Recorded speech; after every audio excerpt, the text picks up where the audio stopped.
ومن جاهد فإنما يجاهد لنفسه إن الله لغني عن العالمين.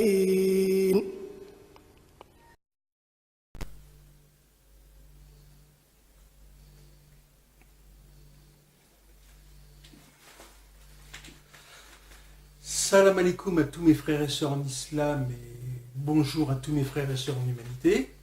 Donc je suis très heureux de vous retrouver aujourd'hui mes frères et sœurs pour la 20e vidéo de ma série Mes écrits sur l'islam. Donc comme d'habitude, je vais vous lire donc un texte extrait de mon livre Je vous embrasse d'amour, composé d'écrits poétiques, politiques et philosophiques sur l'islam.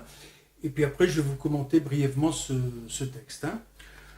Donc aujourd'hui, j'ai décidé de lire un texte qui s'appelle « Nous, musulmans, les lieutenants d'Allah sur Terre », qui explique un peu la responsabilité que nous avons en tant que musulmans sur la planète et surtout à cette époque actuelle. Donc je vous lis déjà le texte et puis après on en parle un peu.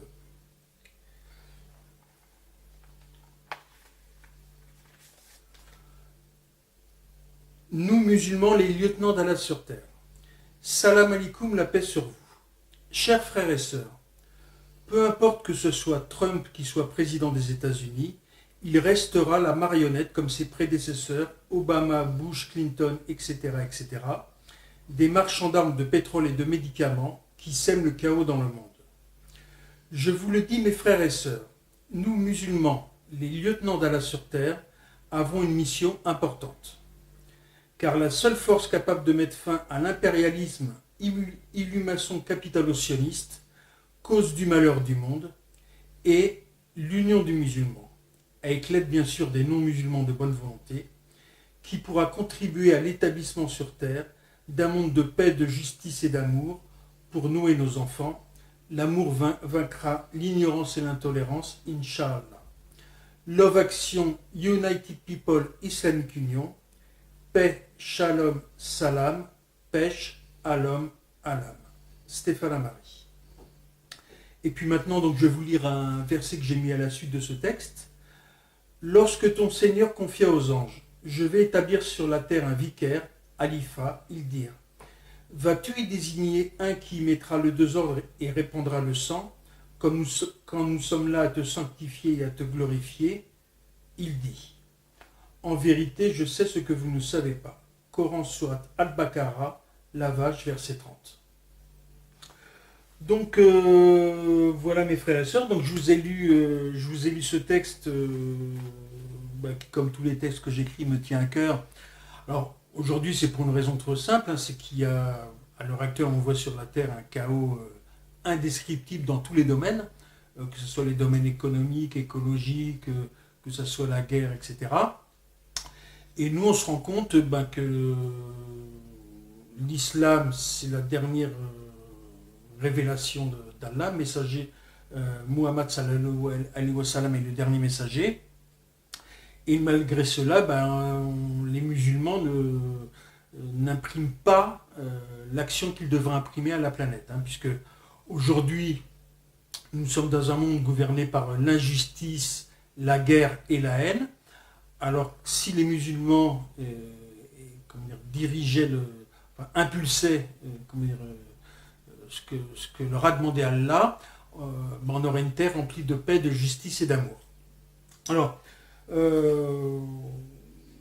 donc, pourquoi cet état de fait? Pourquoi que les musulmans à l'heure actuelle, pourquoi que la terre à l'heure actuelle, par la volonté d'Allah bien sûr, est dirigée par les illuminations capitalo-sionistes qui sèment le chaos et le désordre? J'en ai déjà parlé dans d'autres vidéos, c'est uniquement dû à la division des musulmans. Alors, nous devons nous unir. Pourquoi? Pour établir donc la paix, la justice et l'amour sur terre. Pourquoi? Parce que tout simplement, quand on regarde des photos d'enfants au Yémen, ou à l'heure actuelle vous avez en Chine des musulmans qui sont enfermés dans des camps, en Birmanie des musulmans qui sont opprimés, en Palestine les Palestiniens depuis 70 ans qui n'ont pas d'État, etc., etc., etc. Et dans tous les pays musulmans, à part les pays d'Asie, que je mets un peu à part, que ce soit la Malaisie, l'Indonésie, etc., mais qui, eux, sont victimes, disons, de la colère de Dieu à travers la colère de la terre, tout simplement. Dans tous les pays arabes, disons, on voit quoi? On voit des despotes à la tête des États musulmans qui oppriment leur peuple. Alors, il y a un verset du Coran qui nous demande à nous d'agir en tant que musulmans. Donc c'est celui-là. Et qu'avez-vous à ne pas combattre dans le sentier d'Allah et pour la cause des faibles, hommes, femmes et enfants qui disent « Seigneur, fais-nous sortir de cette cité dont les gens sont injustes, et assigne-nous de ta part un allié, et assigne-nous de ta part un secoureur. » Coran, sourate An-Nisa, les femmes, verset 75. Donc l'allié et le secoureur, c'est la Oumma tout simplement. Alors, par extension, ça peut être le Mahdi et Jésus sur la paix qui doivent venir à la fin des temps justement pour établir la paix, la justice et l'amour sur terre. Mais nous, on ne doit pas être là, les musulmans, en train d'attendre. Oh non, on ne fait rien, il y a Jésus et le Mahdi qui vont venir régler les problèmes. Pour que la venue du Mahdi et de Jésus se fasse, Inch'Allah, il faut que nous soyons unis. Et bien sûr, je le dis, Allah est le plus savant. Alors, donc tout simplement parce que tout a été dit avec l'islam, mais l'islam n'est pas terminé. Vous comprenez? C'est-à-dire que la mission n'est pas achevée. D'ailleurs, c'est un des versets du Coran.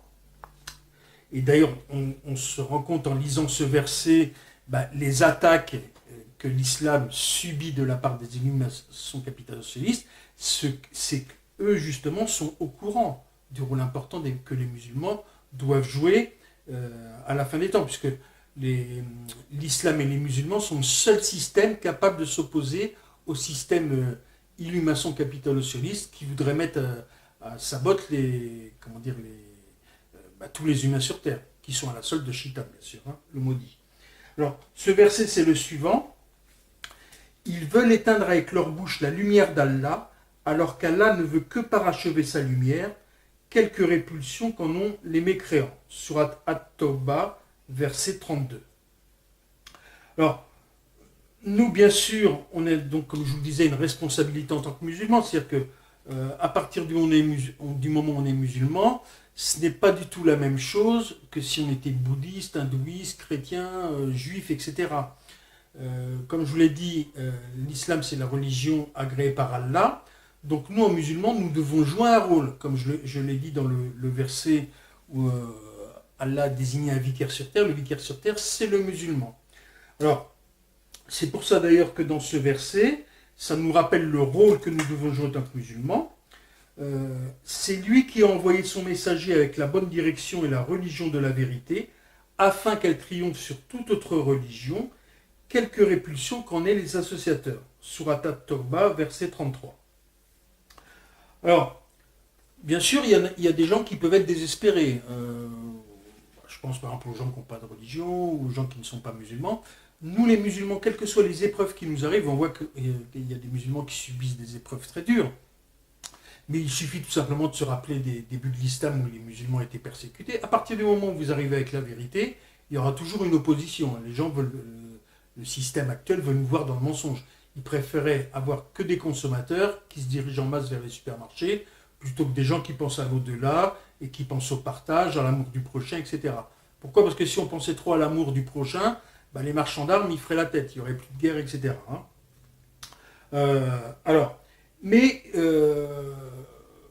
Quand on lit des versets du Coran, bien sûr, on doit méditer sur le Coran. Alors, il y a beaucoup de versets qui nous parlent des Juifs, mais on peut les prendre aussi à nous en tant que musulmans. Donc, vous avez par exemple l'exemple de Moussa sur lui la paix, quand les Juifs étaient persécutés par Pharaon. Allah a sorti ces versets dans le Coran, mais qu'on peut mettre à l'époque actuelle. Donc c'est les versets suivants. Donc ça c'est la promesse d'Allah concernant les pauvres et les défavorisés. Mais nous voulions favoriser ceux qui avaient été faibles sur terre et en faire des dirigeants et en faire les héritiers.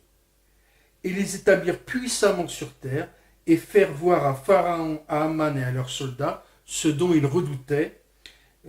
Donc Sourate Al-Qassas, le récit, versets 5 et 6. Alors vous voyez, la promesse d'Allah, c'est la suivante, c'est-à-dire que nous, à l'heure actuelle, on se rend compte de quoi? Les pharaons actuels, c'est qui? C'est les Saouds, c'est les Américains, c'est tous les puissants sur terre qui, au lieu de partager leurs richesses, se font faire des voitures en or massif, pendant que vous avez un pays à côté de l'Arabie, le Yémen, où vous avez des enfants qui meurent de faim, c'est la famine totale. Donc ils n'ont aucune conscience, c'est les pharaons actuels, ils n'ont aucune conscience d'Allah. Donc la promesse c'est quoi? C'est que les faibles vont gagner grâce à Allah. Donc mes frères et sœurs, moi je vous le dis, aujourd'hui nous sommes 1,5 milliard de musulmans sur terre. L'islam, ça ne consiste pas à faire nos obligations, les 5 prières par jour, la shahada, le pèlerinage, le ramadan et la zakat. Ça consiste à obéir à Allah, à craindre Allah. Donc si nous craignons Allah, pour que Allah puisse parachever sa lumière et Inch'Allah, qu'il y ait la paix, la justice et l'amour sur terre, nous devons nous unir, tout simplement. Donc enlever nos étiquettes sunnites, chiites, etc. À partir de ce moment-là, Allah nous donnera la victoire comme il nous l'a promis. Donc ça c'est ma conclusion. Donc je vous lirai en conclusion un verset. Et à partir du moment où nous serons unis, l'islam qui périclite depuis le XIIIe siècle, c'est-à-dire que les divisions ont commencé à partir du XIIIe siècle, à partir du moment où certains savants ont décidé d'arrêter les interprétations en disant tout a été dit, maintenant vous vous référez à ce qui est écrit et il n'y aura plus rien qui bougera.